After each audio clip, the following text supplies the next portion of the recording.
Yeah, it was on the Wednesday night call too. Oh, awesome. So you know each other. Yep. Yeah, my phone kept going in and out. Yeah. Anna, remind me where you invest. Is it Tennessee? Um, I sorry, I invest in Alabama, the Northeast Alabama. Mm-hmm. I invest in Gary, Indiana. Jim has just started investing in his county, California, right? Calaveras County. Calaveras County. Yeah, and then I'm probably going to be switching my gears from Gary to Pittsburgh. Oh, you're moving to Pittsburgh. Yeah, well, because Jeremy, communication is not a big thing is a big thing for me, and I am just not getting the warm and fuzzies with Michael and I'm drawing a blank on his name. Yeah, I asked for information for like 2 months now, and Jeremy got it to me in 10 minutes. Mm. Jeremy So was just interviewed by the bigger pockets, right? I believe so. He's been on Mark's channel a lot, Yeah. but yeah, so that's what I'm looking for, is somebody like him that's going to really, he knows his stuff. He's getting to me right away. I don't care if somebody can't get to it right away. Just tell me, let me know. Don't string me along for 2 months, and that just doesn't work for me. So Yes. I'm sorry, but is Jeremy another investor from school? He's an investor and he's a real estate agent. I honestly don't know if he's in school. That I don't know. I just know he's on Mark the Financial Firefighters podcast all the time. What's his name? Jeremy. Hold on, let me look it up. Jeremy Taggart. Yeah, there you go. Okay. Yeah, his Bigger Pockets episode just released earlier this week, I think. Gotcha. Yeah, I guess it's important to have boots on the ground, huh? Well, it's not only boots on the ground. Communication is huge. My time frame, or my time, is just brutal. And if I don't get answers right away, then I have to go circle back to it, and that just takes time.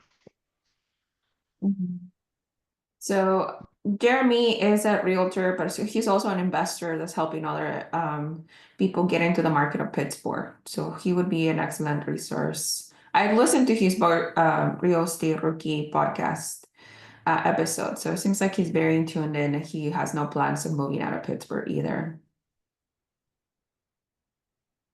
And Kenny is investing in Texas, actually. And he also has short-term rentals in the Smokies and other vacation markets. And Mustafa, I think Jim, Kenny are in the once a month group meetup that they have in usually somewhere in the Bay Area. Oh yeah, I thought you went last week or last month. Yeah, but I'm not from the Bay Area. Yeah, but did you just drive up there for that day, or? Yeah, I was at a work conference. Oh, gotcha. So it just worked out. Okay. Yeah, it so happened worked out. Yeah. Kenny, where in the Bay Area are you located? I'm in Milpitas. Oh, nice. Yeah. I'm not too far from you. I'm in Castro Valley. Oh, okay. Yeah, we're pretty close. Yeah, definitely let me know when the next meetup is. I'd definitely be interested. Okay. I'll try to find. Usually goes on, and then once we know, we'll definitely let you know. Yeah, we try to do once a month. Maybe it's more like once every 6 weeks or so. Yeah, we kind of see what people's schedule is, but yeah. Oh, this is Kenny. Yeah. So did they start that riprap yet? Did they start that riprap, or are you still looking? We were still looking, but nobody else was responding to us. So I think he's pretty much the guy to go to, it seems like. Yeah, we're gonna. Honestly, I'm having the same problems. I'm a contractor, and I can't get people to call me back. Okay, well, I guess I don't feel as bad that we can't get him. But I had to go with one roofer. I wanted 2 other bids, and I couldn't get anybody to come out. It's like, come on. Yeah. So yeah, we're gonna probably proceed with him. I mean, since he's the only guy, I have to ask Jen when we're starting on that, since she's actually the one communicating with him. Gotcha. But yeah, we're gonna move forward with that. Just probably within the next month or so. Gary. Yeah, I'm gonna have to hop off for a couple minutes. I'll hop back on. I got a meeting I have to jump into. Sure, we'll see you in a bit. So yeah, Mustafa, are you thinking of any markets specifically? Yeah, I've been taking a look at Lawrenceville, Georgia. My sister-in-law's family's from there, but the tough thing right now is just some of the numbers don't work. Like, it's like some of the prices, it doesn't cash flow a lot. And the realtor I'm working with right now, I think I know there's like a term is almost like a disrespectful offer.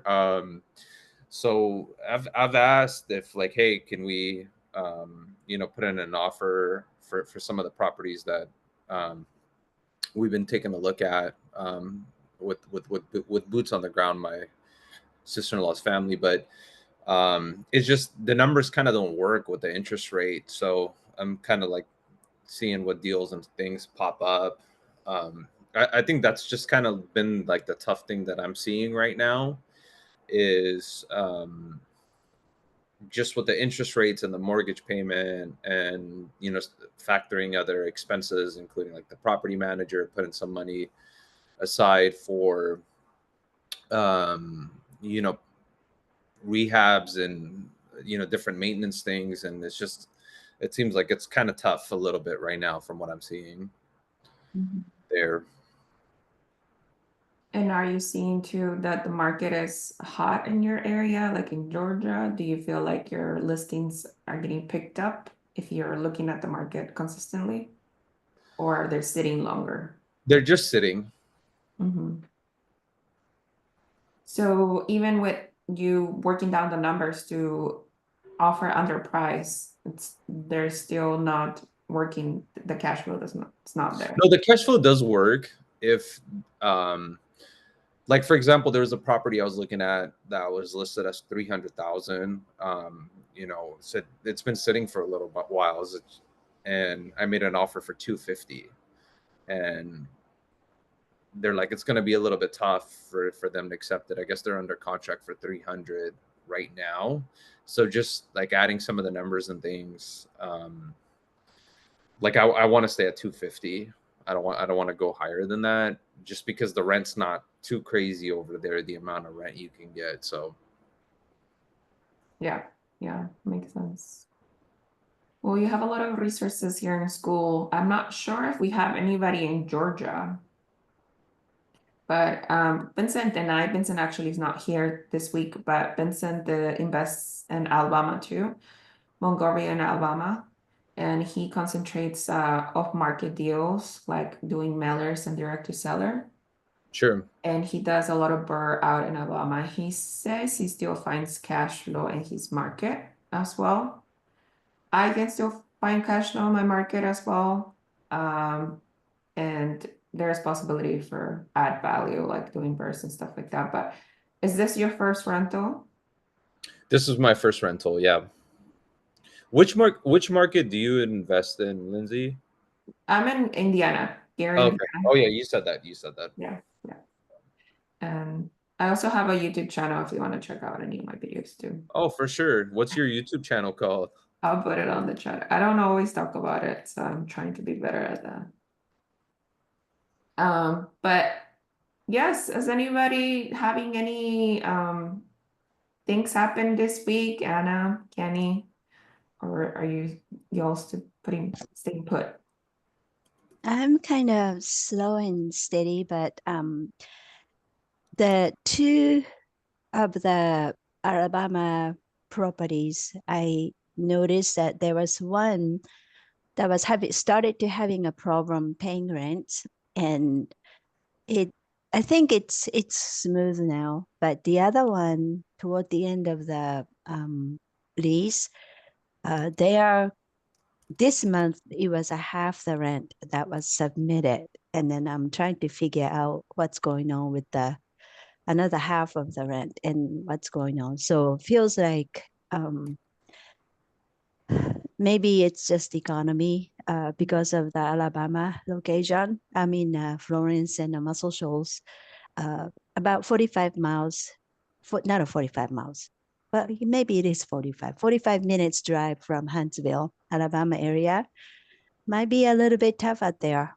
I don't know, but yeah, it's happening. Other than that, it's good. Yeah. Remind me, do you self-manage or do you use a property manager? I do use a property management company. And this is for May, the half the rent, or this is for April? Yeah, looks like just there are two tenants leasing the house, and one person's name appeared on the portfolio that they use, and she submitted half the rent, and then looks like the other person pays half the rent, and I haven't seen the name of that person's income yet, and so yeah, I messaged the property manager yesterday and see what's going on. Haven't got a response yet, so I bet they're kind of investigating. Sometimes I have to give a nudge. It's getting big, the property management company. Mhm. When I hire them, they had 500 doors. I don't know how many doors they have now. So, but I can feel that they're getting bigger. So Yeah. I have the same situation almost in my market. One of my renters usually pays the rent late I get disbursed at the end of the month, so it doesn't really affect me when they pay the rent late. They always pay the late fees, but they miss now April's rent, so we're gonna take him to court next week. So we'll let you know if that ends up in eviction or not. yeah, Good morning, Brandy. Good morning, Jen. And we have a Zoom user. I don't think I have a name on the call. Hi, everyone. Hi, Zoom user. But I see Mustafa, right? I think he just joined school this week, I believe. I think, right? Aren't you in the Bay Area? Yeah, new to Ah, school. look, the bridge behind you. Yay. Yeah, people have been awesome. You know, I was listening to a YouTube video today, and it was just talking about like there was a Harvard study of where they like tracked people, and they said 95% of like success or failure are the people you associate with, and it's pretty cool to see like the people people have been so welcoming, super nice, super helpful, and I definitely can learn a lot from everybody here. So super excited that I joined this community. Yeah, I think you'll find that all of us are just a message away, like on school. So if you message us, we can definitely talk to you one-on-one too. If you're like betting markets, I know Mark has a big YouTube channel, Mark the Financial Fighter. He's big in Pittsburgh. Jen and Kenny are like excellent resources. But even if you message Michael Suber, he would message you right back. So it's very resourceful for anybody. And we have a couple contractors. I know Jim just hop off. So we have those are great resources to have when you're like, oh, this inspection came out, and then you're like, what's going on with this pipe? I don't understand. And they give you on Wednesday too. I know you joined the accountability group. He's also a contractor, all guy REI. So that's amazing to have. Like immediately when I was starting investing, I did not know about this group, so I was like kind of doing it alone. But now that I have everybody here, that it just feels like I'm way more supported. For sure, and I might hit you up for some Mexican food recommendations in LA. I know some cousins that I have in SoCal. There's always they're in Orange County, but there's always that NorCal versus SoCal on who has the best Mexican food. So I might hit you up for some recommendations over there. Yeah, for sure. Randy, how are you doing today? I'm doing good. Awesome. Doing good. I just listening to the lady about her tenants. Yeah, we're having a hard time filling 2 of ours. So, yeah. It seems like everybody's experienced the same thing of the market being kind of like slow and not picking up. I know Jen has a rental too that's trying to be filled in Texas. And I think you guys are close in markets, right? Yeah, I think we're both in Texas. I forgot, Randy, where you're at because I might be traveling to Austin for work in like 2 weeks, but I'm not sure. I feel like you're closer to Dallas, right? Yeah, I live Okay. in Waxahachie, but my rentals are out east Texas. So, Okay. yeah. Okay, I'm trying to figure out like if I can not sneak, but maybe leave work early Friday to check out the property. We're furnishing one in Texas right now. So I was like, oh, the timing's good. Maybe I can stop by and see what they're doing before I take off. Yeah. So maybe I'll hit you up. Maybe we can meet halfway or figure out. I don't know. It's gonna be rushed, but yeah, I'll see. But maybe I'll try to find you when I'm there. Yeah. Well, Austin is a good, I'm going to say 3-hour commute for me. Oh, okay. Yeah. That's far. Yeah, yeah. I'll just call you then. Okay. In case I run into a problem. Yeah. I'm kind of nervous to like go by myself. Last time I went there, I was with Kenny. We met the contractor, and then I think we didn't meet the agent, but he's been there by himself meeting agents, the loan officer, and then also like when we went together, we met the contractor. So I watch a lot of Dateline, so I'm a little afraid to go by myself, but but I'll figure it out. Yeah. Okay. And you're going for work, Jen, but are you gonna check out your properties out there? I'm going to work. There's an office in Austin, so I'm gonna go to Austin. The where we're at is an hour north of Austin, like towards Randy, I guess, but it's only an hour. So then I was like, oh, maybe I'll go because I'm getting that one house finishing rehabs, and then also that week it'll be furnished, right? It'll be getting furnished. So I've never stepped foot in that property. So I was like, oh, maybe after Friday night, I'll head there, stay Friday night, and then check it out on Saturday, just really quick because I got to come back. But to check out the furnishing and check out like the whole house in its entirety, because those details are the ones nobody will show you, right? And then it'll help me do the listing as well. This one I'm doing the MTR. So I'm thinking about it. And then when I'm there, maybe I'll meet the cleaner at least. I don't know. I don't know how much I could do, but then again, I'm on my own, so I'm a little nervous. And like I had a neighbor from my other property that we have there. He somehow found me. Anyway, we connected.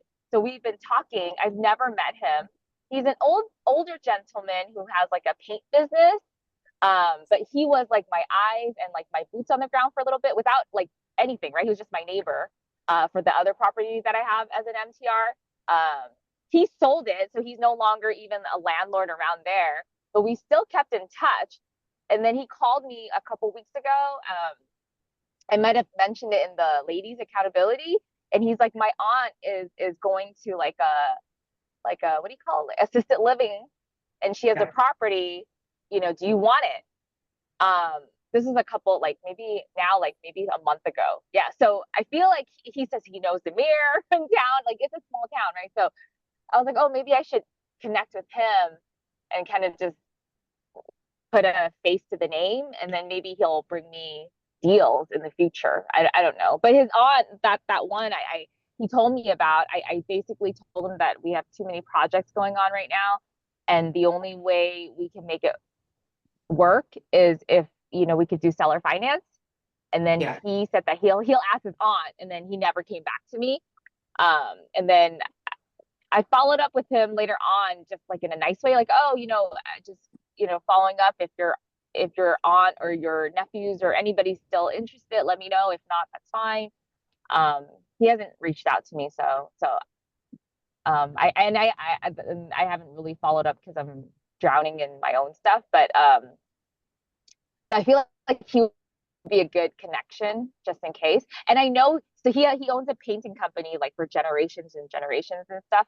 So he had another house which was like my neighbor, right? That's how he was my neighbor. He sold it to one of his like employees under seller finance, like one of his painter employees or whatever. So I know he's familiar with the concept, and I know he's open to it personally, but I just don't know if his family is, or maybe he could pitch it for me, you know. But anyway, I just felt like maybe I should make an effort when I'm there to at least meet him. And you never know, right? If he doesn't have properties, maybe his friends have Yeah. properties. A Yeah. connector. Yeah, so we'll see. But again, I'm alone. So I know you've done that, but I don't know if I've traveled alone for real estate purposes. So I'm a little nervous. We'll see what happens. Yeah, I would say that try to get a FaceTime with that person that's a connection. I know that you have a connection on your phone, but if you can get in front of them, you know, sometimes it's more personal. I guess that's why we sit each other on a meetup once a month. Like it just feels more close together. So I would definitely suggest to maybe schedule a breakfast. Like, oh, I'm gonna be in town. Can I take you out to lunch or breakfast? Like, are you gonna be around? Yeah, that's a good idea. That's a really good idea. I'll bring him something from California, sourdough bread. Yeah, that's what I keep hearing from people. Just offer something like. Yeah. Mm-hmm. Yeah. Well, we have Rick. Rick is here. We still have some user. Some user, do you wanna introduce yourself to the group? There's no name on your thumbnail. Maybe not.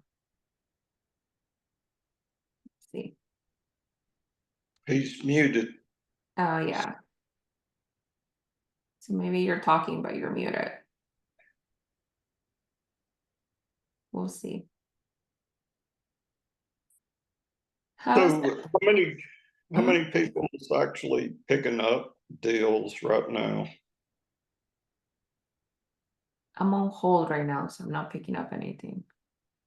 And that's my attitude since I'm having difficult renting them. I hate to pick up some more if it's hard to rent. How long have you been marketing these rentals? It really hasn't been that long. It's been, I think, 2 months now. So 2 months. Okay. I just put 2 rentals in the market, second week of April, so I'm like sitting on them too. But I'm hoping since school's starting to let out, maybe people moving and maybe there'll be someone who wants it. yeah, that's what my property manager also says, that because the school hasn't wrapped up, then people are not trying to move in the next month. And she gets a lot of inquiries for like, can we move in September or like August? And Yeah. she, keeps saying we cannot hold the unit for 2 months for you. So, Yeah, we have a door that's still vacant. It's been vacant for a long time. And then we had one this week that our property manager told us that the tenant didn't pay, and they were gonna give them like a last what do you call it, like a final notice, otherwise go to eviction, and then they ended up paying. So we're definitely seeing more of those situations come up. But we have a door that hasn't rented for a really long time. Yeah, talking in this group, I'm like, Kenny, maybe we should talk to the property manager, see what other strategies. But I think for our market, there's just a lot of supply of everything. A lot of homes on the market with wish pricing, a lot of rentals on the market that, people that are renting just have a lot of options. So definitely been struggling there. Yeah. For those units that are vacant, Do you have any inquiries at all, interest at all, or is that people who apply just are not qualified? We don't have any inquiries for that specific unit. Maybe it's the area. We've had other units where when it wasn't listed, when it wasn't renting, our property manager would come back and say, give us different things like, oh, can we lower the rent, right? Or do you take? Because I think by default that section 8 isn't an option, I guess. Just for our property manager. So she'll come back and say, hey, can you open it to section 8? And we'll say yes. And then, she'll come back and say like, oh, this person, their credit score is lower, but, no evictions, no history. So like, I feel like when something comes up and there's applicants that are maybe borderline or maybe even under, she'll like tell us and it'll be up to us to take it or not. So I feel like in some of the properties, we just took it because it was sitting for a while, but this one, there's nothing. So I know there's just nothing coming through. And we've had struggles with that specific home. It's a 4-door, a quadplex. So I feel like, I think maybe just that location is an issue and harder to rent. Yeah. So because it's a multifamily, I mean, we're definitely bleeding. I mean, Kenny can correct me if I'm wrong. I'm sure we're bleeding from that, but it helps that the other 3 units are occupied, but yeah, Yeah, it sucks that all of them are not. yeah, that one's an alligator because of that rent. That one unit's rent. If it rents have softened, so now if it gets rented, we'll break even. It wasn't like that when we first bought it, but yeah. Hey, Jen. I'm getting a lot of people calling, but when they list, in other words, ask the rental price, it's a 3-bedroom, and I was asking 14 because that's what I was getting before, and they just hang up after they hear the price. I recently went down to 13 on it, so we'll see. How's the market? Do you see a lot of like rentals around? Like I use Zillow. I don't know what, I'm sure there's other like better things out there. So we'll use Zillow to see what is around the market. We'll use the rentometer. I say rentometer, but I don't know if it's rentometer or retometer, but to see like what the rates are. Are you like, how is the market in your area? Are people also struggling, or do you feel like the price is just lower and you haven't gone down to that price level? There's other houses in the market that are renting higher or for the same price. So, but again, I think it's just people are waiting because they're having a hard time. So I'm seeing the same thing. Hey, Troy, you're closing, aren't you? Or you're waiting? You're waiting. You offered. No, I got the response. They did not accept my offer. They also they accepted full price. So like, man, it's like I want to talk about a lot here, but I'm also in a very reception. Yeah, he cut out just now. Yeah.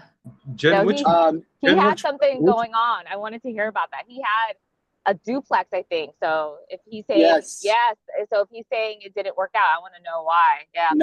No, it didn't work out. And I wanted to come on and talk about it too a little bit, just explaining like where I think I went wrong. But at the same time, I think that, we'll see how things play out with the buyer. It could fall through. So Yeah, your offer can be a backup. Yeah, you never know. You went creative, right? From what I understand. I did a 50-40-10 option. There you go.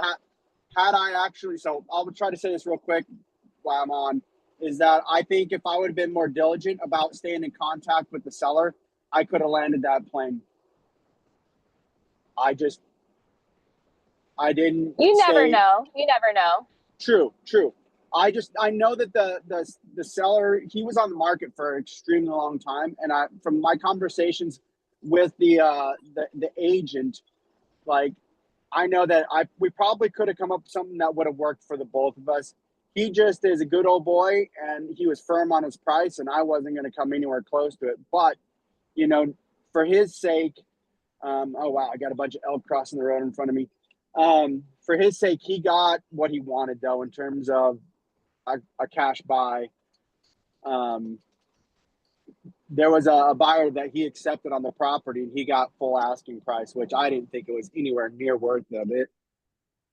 So, and that's the one thing I'm seeing is that there are properties that are selling at asking price or above asking price that they're not worth it. And so I think with that being said, I was talking to Dylan and I was talking to Max about this yesterday that and Jim, that there are a lot of investors that are desperate to move their capital. And I think what I'm seeing is that people are just they're having to move it with either a 1031 exchange and they're running out of time. And so they're overpaying, and it's distorting the market too. Which market are you at, Troy? I'm in Kansas City. Okay. And I'm seeing the same thing in terms of rents, which I was going to say to Randy, that what I'm seeing is there's a lot of investment coming into my area, and what they're doing is they're renovating the big apartment complexes and they're making them really nice. So you have competition that's really making your tenants, your potential tenants, to sit there and pick and choose what they really want to rent. And so if your place isn't as nearly as nice as a lot of these places, they're going to shy away from, when you give them that rental price, because they're wanting a lot for nothing really. Well, the house that I got's been freshly remodeled. I picked it up from someone doing a burr, and they couldn't sell it. So it's a nice place. It's in a small town, so there's not many apartment complexes around. So that could be a supply issue though for you. You understand what I mean by that? Yeah, I understand that, but the other houses that I'm looking at in the same area is not renting either. So the market just kind of slowed down in that small town. Hey, Troy, I was gonna say, did you hear Zuber? He had this lady, Mindy. I feel like she's from Kansas. I talked to her. Oh, okay, cool. I've connected with her. She's awesome. So okay.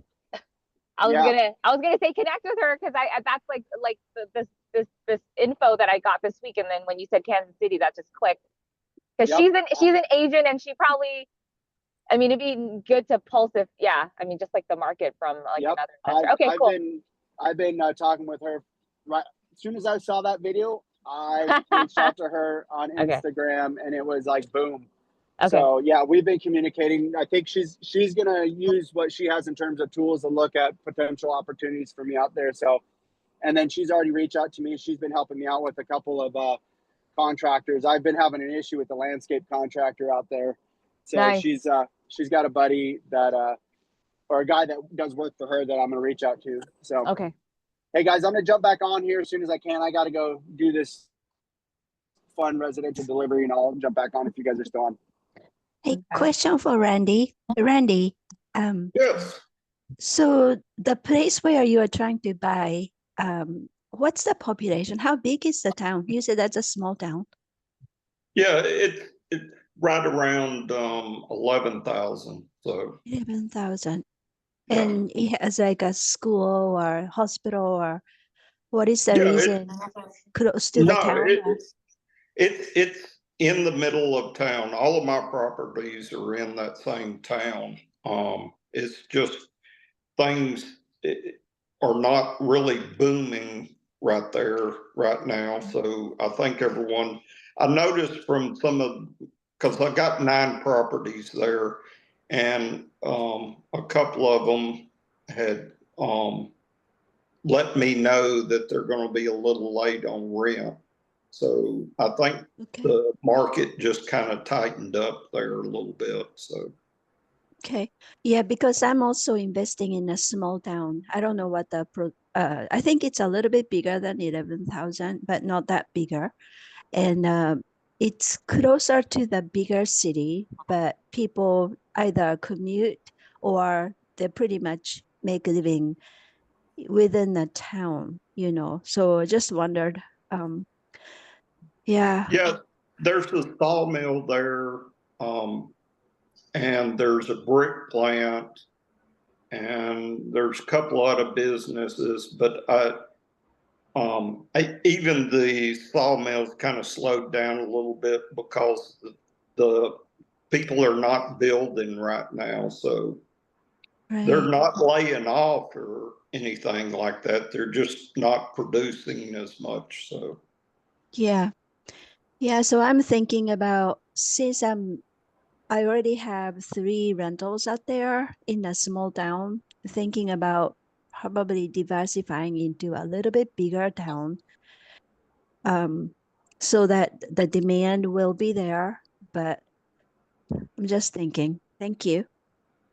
yeah, White House is pretty close to the Tyler market, and that's why if things kind of pick back up, I was looking at a few duplexes over in the White House area, which is Tyler, Texas. I think they're somewhere around 50 or 60,000, so it's quite a bit bigger.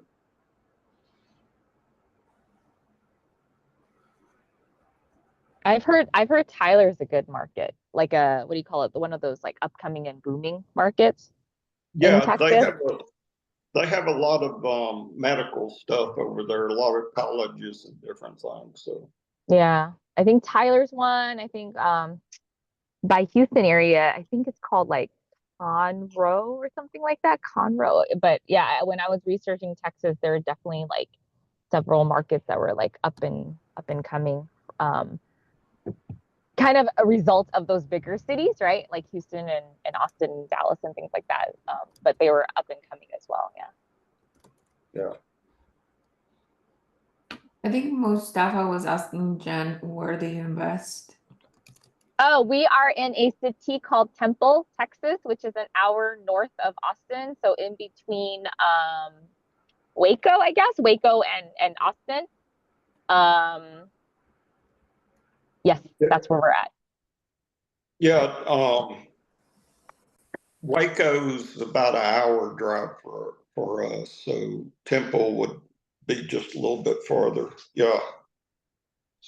Yeah. It's a small town as well. I had a real estate investor friend who was traveling from Dallas to Austin. She has like she's doing some stuff in Dallas, and then in her Instagram, I guess she's like, my car stopped working in the middle of nowhere, and then she took a picture, and then she tagged it Temple, Texas, and I messaged her. I was like, what do you mean a middle of nowhere? I invest there. What are you talking about?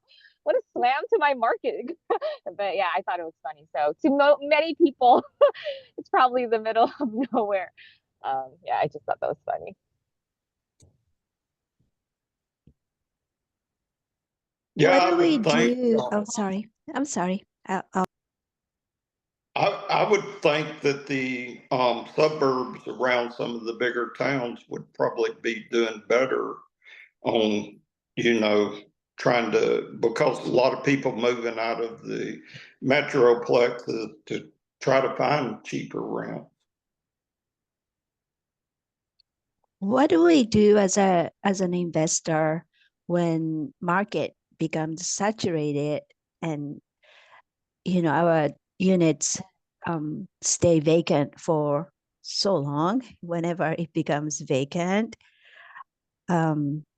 I wonder what we could do about it. I mean, just riding over the economy, and then That's a very good question. I just come here and cry about it. I mean, lower the rents. Try to cut the. They I do. mean, Some people do like promotions, right? I don't know Yeah. what they are. I mean, Kenny handles more of the money side, so I would say like promotions of what, like first month half off or something like that. I don't think we've done that, but I think there's strategies, right? We've opened the Section 8. We've reduced our rents. We actually reduced our rents quite a bit. I think we probably agreed to a move-in special where they get half the first month half off. But I was gonna say, I know in Texas, a lot of Texas markets, they had like the big cities in Texas, they all had built a bunch of Class A apartments during COVID. So that's probably the primary driver of why rents had softened, at least in Texas. They've stopped building since the rate hikes, so probably in a few years, all those Class A apartments will get filled up, and then rents will probably start coming back up. A few That's my years. theory. A few Well, years. No, that I'm joking. they do everything big in Texas, so when they started building apartments, they built more than what they needed. Yeah, just right here in Waxahachie, I think they put in 10 new big Class A apartment complexes, and I noticed that the majority of them are only half full right now. So that's why I don't invest right in my backyard. So Yeah, Rick says also a friendly reminder to spot check when you have time. I know it's hard because you're investing out of state, but going and running to your properties after a tenant turnover just found multiple issues like cobwebs in the entryways, broken blinds, and things that haven't been clear. So I know it's hard for all of us, but really truly like a property manager won't take care of your house like you would take care of your house, right? So just I guess getting on the phone with the property managers and asking them, what do you do when a property sits in the market for so long? Like what kinds of incentives are you giving these renters that are coming or not coming? Like what do you think I should do as a next step? That this is their business. This is the property manager is also not making any money if the property is not rented. So I think that, but what Kenny said, getting creative like that, getting half the months off of the first rent, that's also a good idea.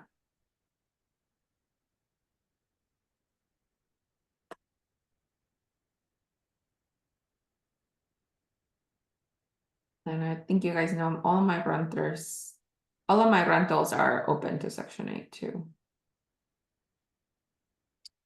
which didn't I hear Zuber and them just get finished doing a podcast on Section 8 saying that they were ending that program and turning it over to the states?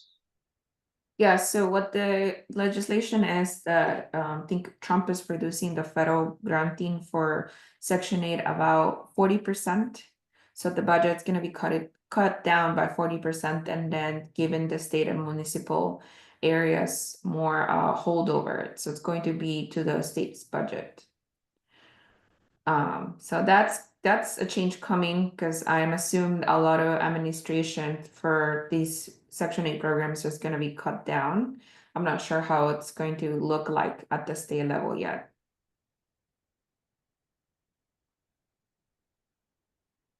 But it's a worry for sure.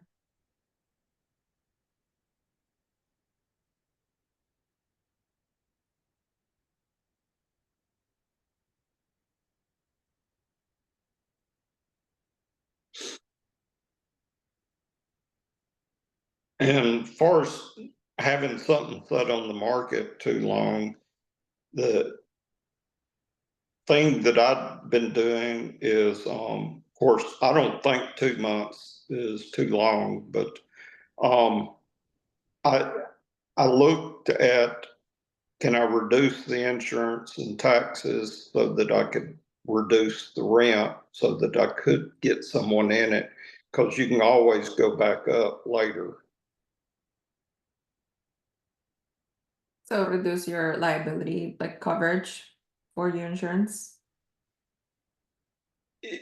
Right now, I don't have to. I'm still profitable at what I just dropped it 100 and I'll still make money off of it. But I'm just saying if I have to go down to where I don't make any money, I would start looking at the In other words, taxes and insurance. Is there any way to get the taxes and insurance down? Mhm.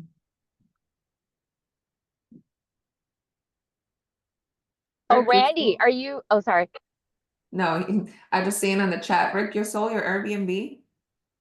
It's painful. Hey, I'll come off mute for a sec here. Yeah, we sold both of ours that we had on the Oregon coast and 1031 into long-term rentals instead. And I was just chatting with Jen there. And yeah, my wife and I joke all the time about, oh, we got to schedule that cleaner, or we got to get the maintenance person that we used to work with all the time. And we laugh about it because it really was another job that we had created for ourselves, especially with two of them out of state. So I feel for you, Jen, and I know exactly where you're coming from. And it's just less income with the long-term rentals, but a heck of a lot less stress and better quality of life too. I aspire to be where you are at. You'll get there. Just keep going. You'll get there. So Rick, Yeah. were yours local to where you could manage them locally, or they were actually out of state? Oh, they were out of state. I mean, between my wife and I, luckily we have pretty generous leave programs at work. So, I mean, we were flying up there all the time, and that was great. Kind of a little bit of a mini vacation with mixed in with work and tax write-offs at the same time, but it really was another job. Yes, my strategy is for my STR that I'm starting, and ones I want to add is within 3 hours of my house, Oh, okay, you can manage because that that's a just little way bit more easier. manageable. Oh, What's that? totally, totally. Yeah. No, I was just saying, Out of state, absolutely. 3 hours at least. that's crazy. And co-hosting Yeah, seems like it's very expensive. yeah. Well, I gotta say, I mean, it worked out really well for us. I mean, we did really, really well on those. I mean, fixed them up, sold them for a lot more than what we bought them for in a short amount of time. So it was really good to us, but gosh, it was a lot of work. When did Yeah. you buy it, Rick? Just kind of like when did you buy and sell, just so that I understand Yeah. the timeline. I always get interested in timeline because people say they bought, they sold, and yeah, that timeline matters, right? And it's kind of Oh, like totally. yeah. Oh yeah, COVID was our friend for sure. There you go. Yeah. We bought the first one in November of 2019, fixed it all up, and then sold that one June of 2024. And then the second one was a giant house right on the beach, and we bought that let's see, September of 2021. And we sold that one, I want to say it was August of 2023 after, fully rehabbing it and everything. So, people are always going to want to live on the coast. So, it's a great market to get into if you can find one on the coast that just needs some work. You can kind of fix it and flip it. And, while you're holding it, you can Airbnb it.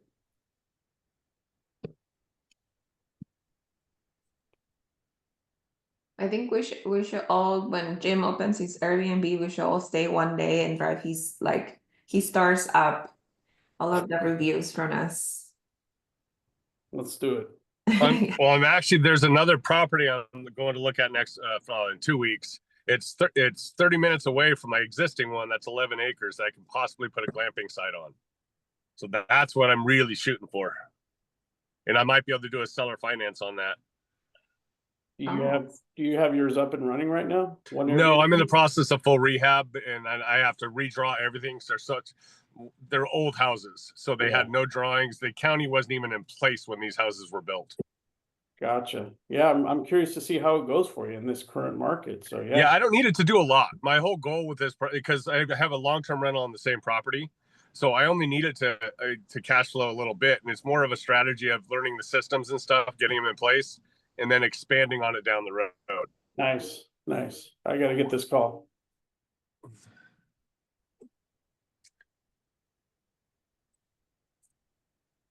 So how's yours coming, Lindsay? It's coming. It's just a construction site outside of my house. For people that don't know, I'm converting my garage into an EDU, with the goal of doing either short-term or mid-term rental. We haven't decided yet. But yeah, it's a big project. It has been going on since last year, more than because of the plans, because I live in Los Angeles and everything takes longer here. Plans took 8 months and construction started in February, so it's now May. Should be done next month, it seems like. So do you plan on doing your own turns? My own terms? Turns, cleaning and all that? Yeah. Which is gonna be my boyfriend. Yeah. Because I don't plan, my plan for mine is I rent it out Friday, Saturday night, and I try to get them to extend their stay and get me an extra $100 for staying late on Sunday. And then I have a vacant for Monday, but I'm going to go up there. I'm going to use that as an office day because I'm going to have a workstation there too. But then I'm going to use my cold plunge, use my sauna and all that stuff for that whole day and just get a bunch of office work done and get it cleaned and turned. You're gonna have a sauna? Oh, I'm going to have a sauna. I'm going to have a cold plunge. I'm going to have a yoga area, fire pit, Awesome. eating area. Yeah. I want to stay here. Yeah. We could have Yeah. like ORAAT retreats, okay? Yes, Jim. let's do it. Yeah, it's only a 2-bedroom, so I comfortable. I'll put 4 in there, 2 in each room, and then I will have a sofa sleeper. But for now, Unofficial I'm just glamping sites. You have to say well, the you have to glamping put, side. you have to market it as cozy. Like that's what you say. Yeah, No But no words of small or tight. You just say cozy across your listing, and then well, I'm it'll able sell. to get king size beds in the 2 rooms, so Oh, that's nice. yeah. I was gonna say, Lindsay, when you get your midterm or short term, there's like strategies of like the optimizing your calendar so you can kind of get both, right? I'm definitely gonna be calling you. Yeah, no, we learned that because what happens if you like want a midterm, but you open it as a short term and somebody books it like, for a weekend, right? Like 3 months later, it totally messes your midterm clients, right? Because then you are basically blocked off. Nobody can stay for like a month. So you kind of have to do if you are, Kenny knows this better, right? As well, because he's the back end guy. But you basically, if you are looking for midterm, but you want to fill in those weekends when, nobody's booking for like short terms, there's like strategies to kind of basically optimize your calendar to make your calendar look more attractive for midterm, because that's ultimately what you want to get, the long-term stays, right? And then the less turns and stuff like that. But you make it so that when you don't have a filling, then you can take short term as well, right? And get some revenue for the weekends that are upcoming that aren't booked. So yeah, anyway, my point was there's strategies to kind of optimize your calendar to look more attractive to midterm, but take short term when you need it. Yeah, I'm leaning towards midterm more now because this year's depreciation is only 40% bonus depreciation. And my CPA said it might be just not even worth it to do a cost set. So I'm gonna get the whole budget down. So far, I'm like 100K into building the AU. So plus furnishing and everything, all of that, I'm assuming maybe like an additional 15. Depending on what we do. How do we finish the budget? We'll see. But only 40% of that is like What's your projected all-in cost? Sorry, I missed it. so far 100K. Oh, okay, yeah, that's not going to be worth doing the Right. cost save bonus depreciation. Uh-huh. Yeah, Yeah. usually they mention the cutoff point, and this is when it was 100% bonus Mhm. depreciation. It's like maybe around 250,000. Then you may want to consider it. Anything less than that, it's not worth it. Right. Then he was saying that basically it's not going to be worth it to write it off against your taxes. And then if he does show me all the numbers, then I'll be like, okay, yeah, it might not be worth it. But midterm also, it's gonna be easier for me because I used to be a nurse. I still have a bunch of nursing friends, so I won't even have to really market it per se. So like one of my friends was saying, like, I'll be back there in September, I can just take over your ADU. So that's also appealing to me.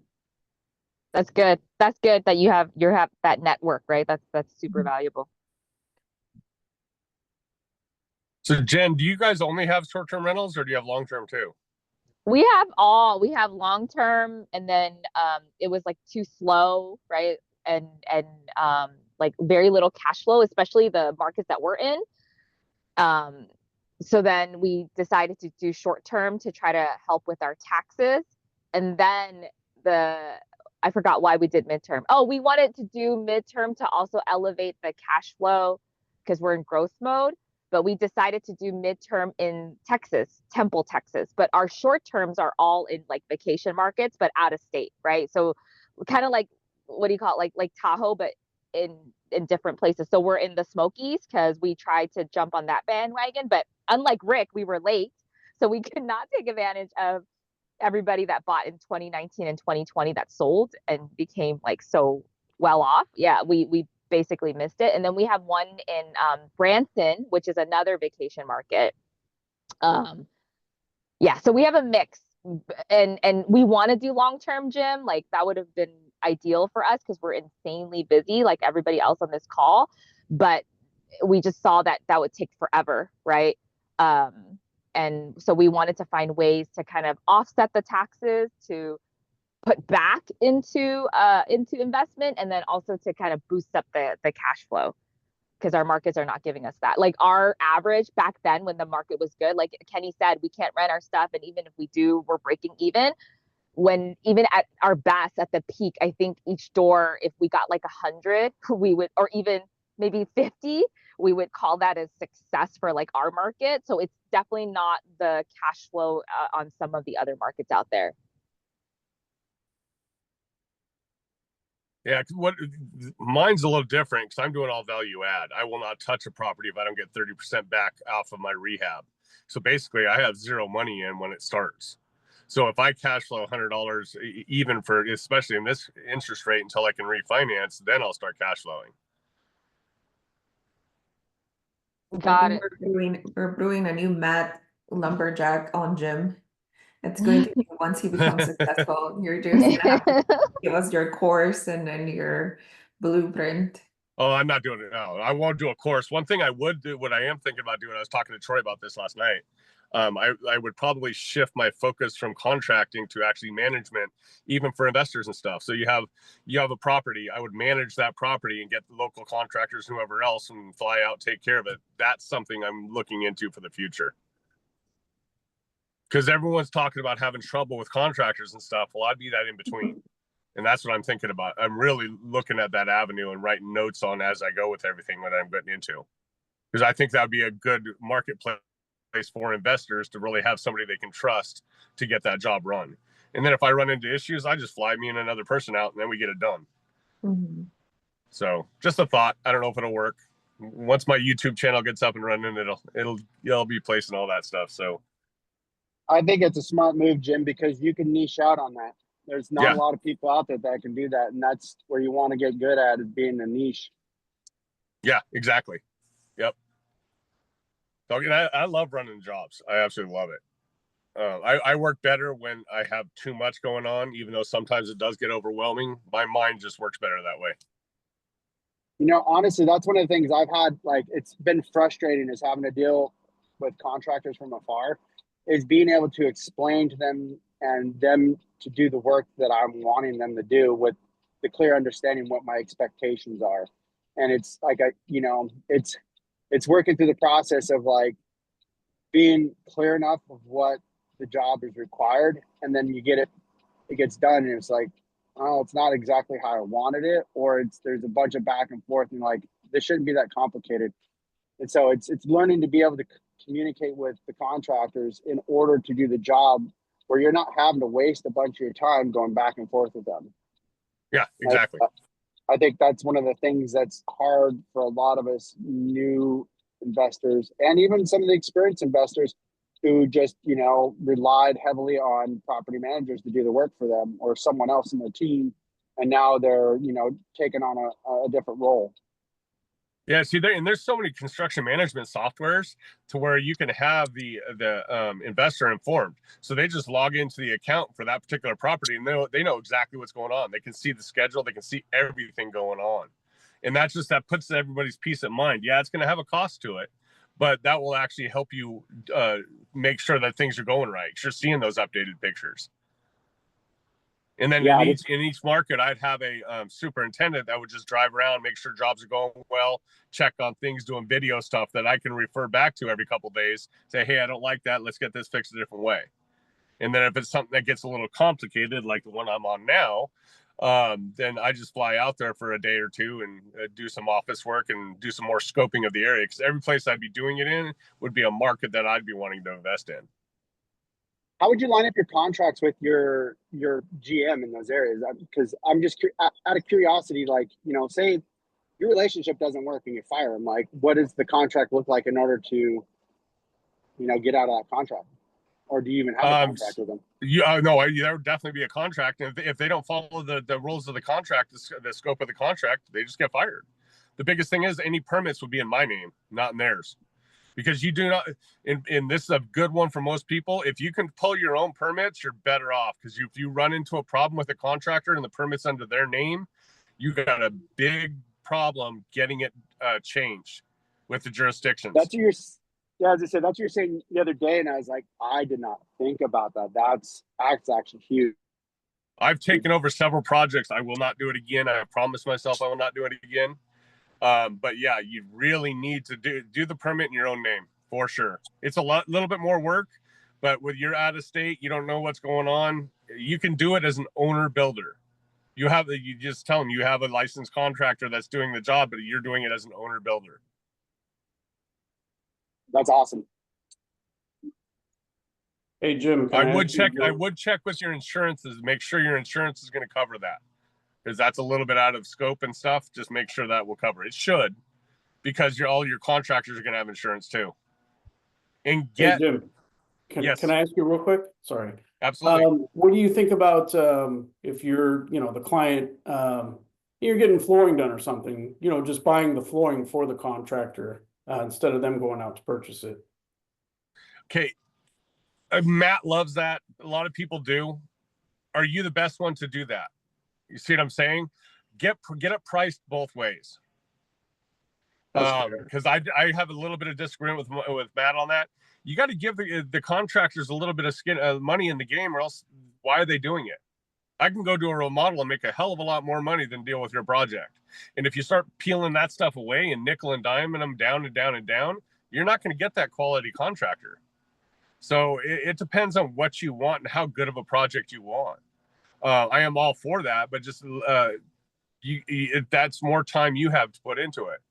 The biggest thing is creating a good scope of work and the material quality that you want, and then get the pricing from them and have them.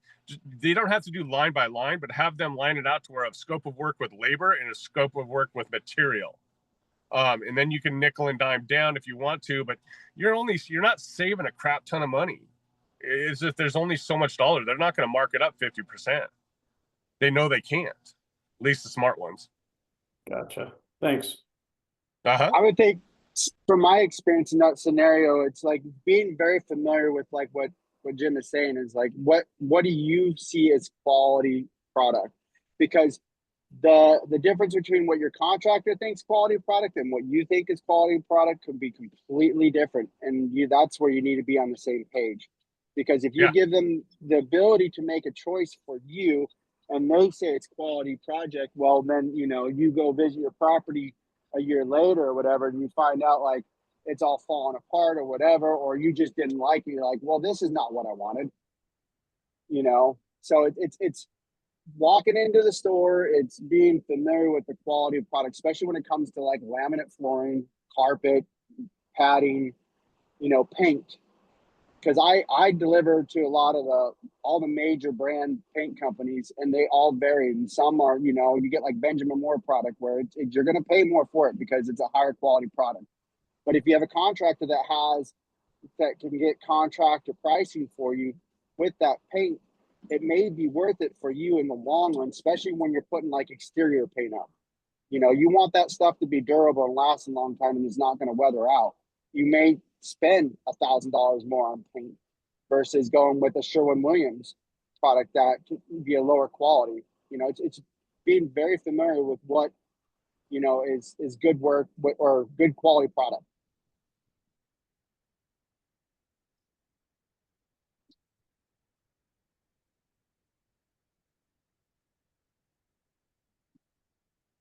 Awesome. I'm not sure if I'm gonna lose you guys or not. So I'm hesitating of talking because I know I'm gonna start cutting out. No, you're fine. We've been able to hear you fine. One thing that was brought up earlier about doing credits or giving half off for rent. So this is something, I'm a part of multifamily strategies, and this is something that Christian said that he does with his properties, and you can take it for what it's worth, is that he doesn't like taking money off the table in terms of your rents to basically incentivize your tenants to want to rent with you. He's like, if you're going to do something like that, where you're going to take a portion of it off, do it as a credit, but only give them the credit the second month that they're living there. Make sure that you're getting, you know, them to pay their first month's rent and the security deposit up front. That's way you're making sure that they can actually afford to live in your property. Then you can provide like a $200 off credit on the second month or something like that, or $500 off. I think doing half off is something I would do. I would just start out small and see what you get in terms of interest on your market from there. Because the biggest thing is that's going to take care of your property, that's going to want to live there for a long time, and that you can rely on them paying rent regularly, right?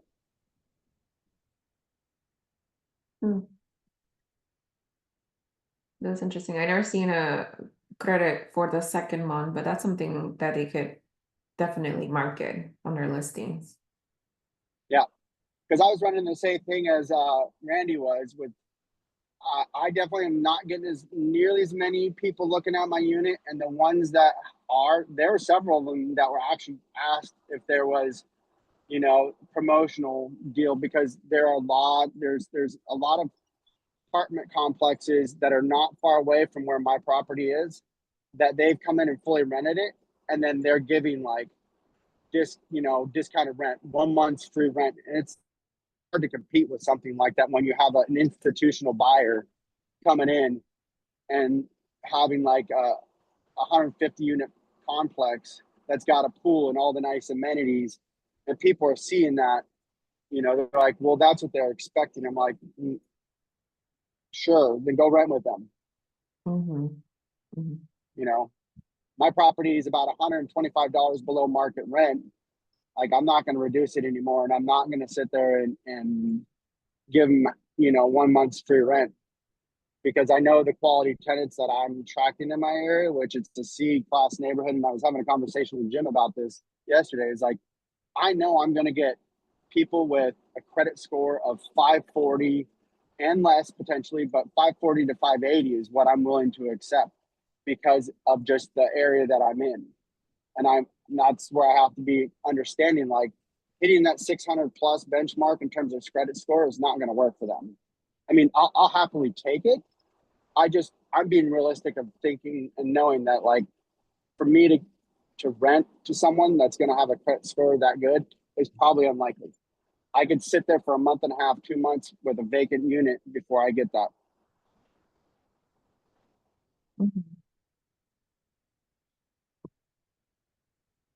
I don't know if anybody knows the answer to this question, but it says, when would the changes to Section 8 program funding start? I think it hasn't passed the House yet, so we don't know if that's going to kick in. I mean, there's a strong possibility that will kick in, but.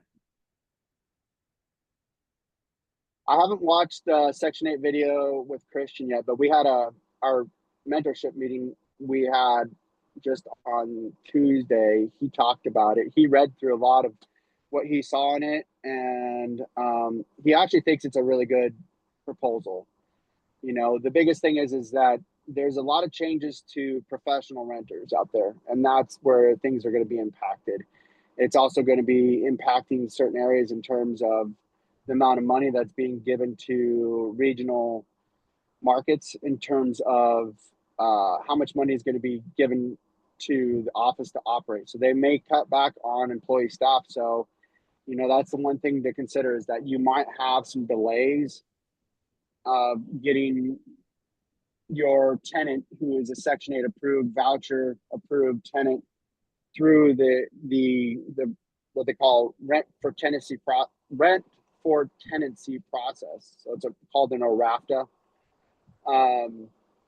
to be able to move them along and get them fully rented up. It could take you a month to get them in your apartment to do so. But what they're trying to provide is actually housing for people that really need it, and the people that are just professionally living off of it, you know, without any incentives. That's who they're trying to cut out of the program. I So, don't watch the go yesterday or Tuesday. Matt, Dion, and Zuber. I agree with them. I think it's going to go to the state. I think they're going to try to push it out of the Fed, and it's going to be a state run. that would not surprise me either. They're going to give states X amount of dollars, and then the states. Yes. I'm best for it. Is it likely to pass? Trump tried to do this in his first term, so don't know. Don't have an answer to that. But if it goes to the states, I think it would. I think the states would love to be in control of it. I think it is likely to Then pass. they'll misappropriate. Yeah, The reduction they'll misappropriate money from the state level. We already seen the budget decrease in many other departments of the government, so most likely yes. But it is like, for example, I live in California. I don't think that's going to reflect much onto what our state spending on housing is. But in other states like Indiana, for example, where I invest, it might be a huge reflection, right?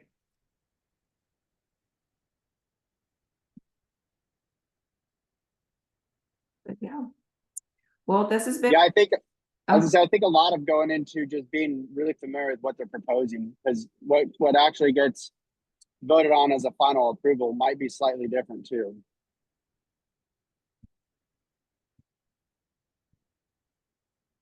Yeah. But this has been a really fun call. Thank you guys. I'm not sure if Vincent is back next week, but I'll be back here.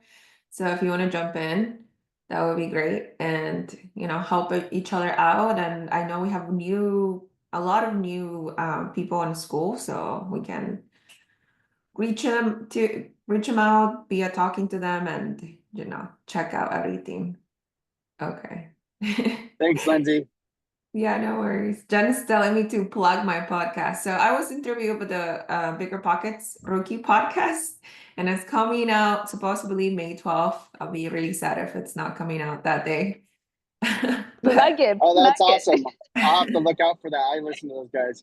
I'm at my W2 and I'm saying this. Yes, watch Lindsay. My W2. Okay, yeah. That's supposed to be Monday. So I'll thank you. I'll be here next week. Come out with your questions, your concerns, and your struggles, because we're here to hear each other. Awesome. Thank you, Lindsay. Thank you. Bye.